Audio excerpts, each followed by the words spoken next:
మా అబ్బాయి ఒక క్లబర్ స్టూడెంట్ కి ఒక పేరెంట్ గానే చెప్తాను బాధపడుతూ. మా అబ్బాయి ఐఐటి స్టూడెంట్, అలాగే జేఈ మెయిన్స్ లో కూడా మంచి ర్యాంకరు. ఈరోజు థర్డ్ ఇయర్ కంప్లీట్ అయ్యి ఫోర్త్ ఇయర్కి వస్తున్నాడు.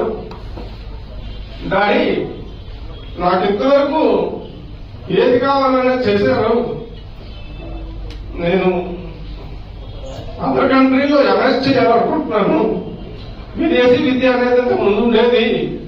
ఈరోజు నేను ఎంఎస్ చేయడానికి కావాల్సిన ప్రిపరేషన్ చేస్తాను అంటే, డాడీ మనం మిడిల్ క్లాస్ ఫ్యామిలీ నుంచి వచ్చాము. నువ్వు ముందు ఐఐటి స్టూడెంట్ కాబట్టి నీకు ఒక విజన్ ఉంది. నువ్వు ముందుగా క్యాంపస్ ప్లేస్మెంట్స్ లో స్థానం సంపాదించుకో, ఆ తర్వాత దాని గురించి ఆలోచిద్దాం అని నేను బాధపడుతూ చెప్పడం జరిగింది.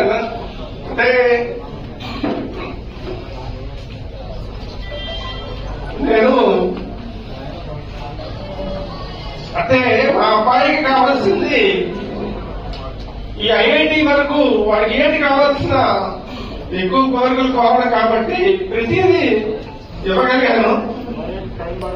కానీ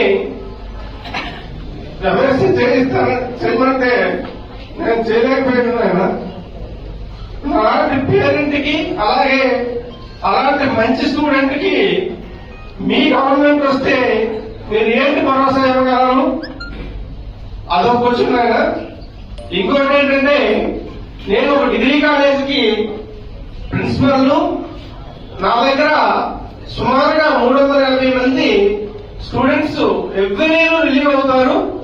గత గవర్నమెంట్ లో సుమారుగా 150 నుంచి 200 మంది పీజీ చేయడానికి వెళ్లేవాళ్ళు. పీజీలో ఎప్పుడైతే ఫీజు రియంబర్స్మెంట్ తీసిన తర్వాత 50 మెంబర్స్ కూడా పీజీ చదువుకోవడానికి ముందుకు వెళ్ళడం లేదు.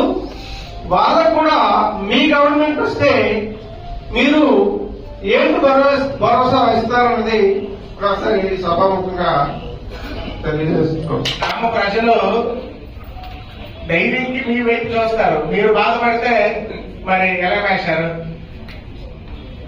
అది చాలా దురదృష్టం. అంటే ఈయన అసలు ఎప్పుడు కూడా ఆయన గ్రామంకో లేకపోతే సమాజానికి ఉపయోగపడే పనుల గురించి అడిగారు. ఇవాళ అటువంటి సమస్య చెప్పుకొని మీ అబ్బాయి నంబర్ ఇవ్వండి, నేను మాట్లాడతాను, నేను ధైర్యం చెప్తాను.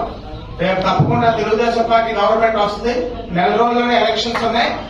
6 రోజులు తప్పకుండా మీ అబ్బాయి విదేశాలకు వెళ్లి చదువు పూర్తి చేసుకొని మన ఊరు పేరు నిలబెట్టే తెలియజేసుకుంటున్నాను. ఆ విషయం నేను చెప్పగలను. మీ అబ్బాయికి నేనే ఫోన్ చేసి చెప్తాను. మీరు దయచేసి నంబర్ ఇవ్వండి.